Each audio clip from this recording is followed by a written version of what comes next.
Hello everyone and welcome to our channel MedStudy. Today in this video we are going to see about examination of cardiovascular system, which is one of the very important aspect in practical medicine. So let's get started. First is general examination. Position. Ideally patient should be reclined at 45 degrees and hands should be by the side, and note for any obvious discomfort, pain or breathlessness. Examine both hands. Examine radial pulse. Look for radio-radial delay or radio-femoral delay. Look for clubbing, peripheral cyanosis, and splinter hemorrhages. Coming to face. Examine for presence of pallor, icterus, central cyanosis, malar flush, dental caries, high arched palate, and pallor on oral mucosa. Now coming to decubitus.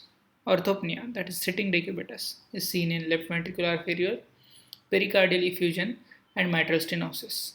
Platypnea, that is supine decubitus, is seen in atrial myxoma and pulmonary AV shunts.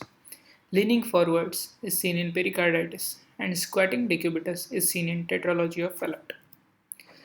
Now coming to other parameters, including temperature, is particularly important in infective endocarditis. Cheyne-Stokes respiration is seen in severe heart failure. Blood pressure is increased in hypertension while it is decreased in arrhythmia, atrial stenosis, and left ventricular failure. Wide pulse pressure is seen in aortic regurgitation. Cyanosis, cyanotic heart disease, pulmonary edema, left to right shunt reversal, that is Eisenmengerization, and clubbing is seen in cyanotic heart disease, infective endocarditis, and atrial myxoma. Now going to feet, we have to rule out pitting edema, which is an important sign of congestive cardiac failure. Now coming to signs of specific syndromes. Down syndrome is associated with ventricular septal defect, atrial septal defect, patent ductus arteriosus, and tetralogy of Fallot. Turner's syndrome is associated with aortic wall stenosis, coarctation of aorta, and bicuspid aortic wall. Marfan's syndrome is associated with prolapse of mitral or aortic valve and aortic aneurysm. Now coming to signs of rheumatic fever. These are erythema marginatum, subcutaneous nodules, and joint pain or swelling. This is erythema marginatum, and these are the subcutaneous nodules. Now coming to signs of infective endocarditis. These are Roth spot in retina, Osler's node and Janvey lesions, which are seen on hands, and splinter hemorrhages and clubbing, which is seen on nails. This is the image of Roth spot. This is the image of Osler's node and Janvey lesion, and this is the splinter hemorrhage. Now coming to inspection point of view, we have to look for the scars, that is scar of thoracotomy, lobectomy, diaphragmatic hernia repair, etc. Then we have to inspect for chest wall deformities like pectus excavatum, the funnel-shaped chest, pectus carinatum, the pigeon-shaped chest, and precordial bulge as seen in right ventricular hypertrophy. This is the image of pectus excavatum, and this is the image of pectus carinatum, that is pigeon-shaped chest. Now coming to spine, we have to inspect for kyphosis, scoliosis, and ankylosing spondylitis. This image shows scoliosis and kyphosis. Now coming to inspection of visible pulsations. These include epigastric pulsations, aortic regurgitation, aortic aneurysm. Now coming to apical pulsations. Right and left ventricular hypertrophy results in apical pulsations. Then carotid pulsations, which are seen in aortic aneurysm, coarctation of aorta, and hyperdynamic states. Now coming to palpation point of view. First is apical impulse. It is most lateral and inferior, that is outermost and lowermost point where the cardiac impulse can be felt. Normally, apical impulse is palpated in left fifth intercostal space 1 to 2 cm medial to mid-clavicular line. For palpation of apical impulse, count the intercostal spaces, use the palm of right hand over the precordium to get a generalized idea of apical impulse. Then locate the apical impulse with your fingertips. It can be felt as a gentle tap on the finger. You have to assess the character of apical impulse. Abnormal apical impulses include absent apical impulse as seen in dilated cardiomyopathy, dextrocardia, and when the apical impulse is behind the rib. Heaving is seen in cases of left ventricular pressure overload as in aortic stenosis and coarctation of aorta. Double apical impulse can be seen in hypertrophic obstructive cardiomyopathy, aortic stenosis, and aortic regurgitation. Tapping type of apical impulse is seen in mitral stenosis. Diffuse apical impulse can be seen in left ventricular aneurysm. Hyperdynamic apical impulse is seen in aortic regurgitation, mitral regurgitation, ventricular septal defect, and patent ductus arteriosus, while hypodynamic apical impulses are seen in pleural effusion and COPD. Heave. It is sustained and forceful palpable impulse that lifts your hand. It is seen in cases of left atrial enlargement and right ventricular enlargement.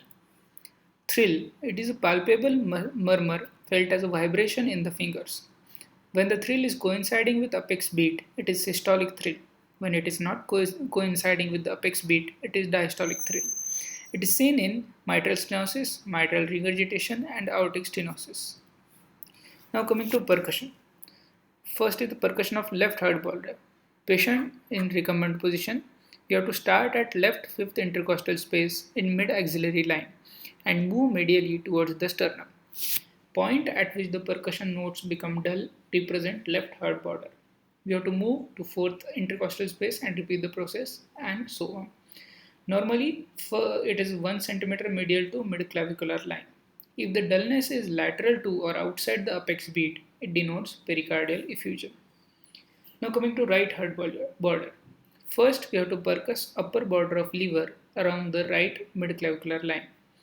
Then percuss one space above the upper border of lever starting from mid-clavicular line and moving towards the sternum. Normally, no dullness is found as the border is retrosternal. Dullness is seen in cases of right atrial enlargement, pericardial effusion, and aneurysm of ascending aorta. Now percussing the base of heart. Normally it is felt in left third intercostal space. If the second left intercostal space is dull, it indicates pericardial effusion and atrial enlargement. Now coming to auscultation. The main areas of auscultation include mitral area, which corresponds to the apex beat, tricuspid area, which corresponds to the left sternal border at fourth intercostal space, aortic area, which corresponds to the right sternal area at second intercostal space, and pulmonary area, which corresponds to left sternal border at second intercostal space. Now, diaphragm of stethoscope can be used to auscultate first and second heart sounds, systolic murmurs, early diastolic murmurs, pericardial rubs, clicks, and opening snaps. While bell of the stethoscope can be used to auscultate third and fourth heart sound and mid diastolic murmur. To differentiate between first and second heart sound, we have to palpate carotid pulse simultaneously. The first heart sound corresponds with the carotid pulse. How to auscultate? Auscultate in order of mitral, tricuspid, pulmonary, and aortic. S1 is best heard in mitral and tricuspid area, while S2 is best heard in aortic and pulmonary area. Roll the patient to left side and auscultate over mitral area with the bell for mid-diastolic and pre-systolic murmur as seen in mitral stenosis. Make the patient sit and lean forward, breathe out completely and hold the breath in order to auscultate on aortic area for murmur, which is seen in aortic regurgitation. Now we have to describe the murmur in following manner. First is timing, whether it is systolic, diastolic or continuous. Second is location, then radiation, then duration, then character of murmur, and then change with posture and respiration. This concludes with the examination of cardiovascular system.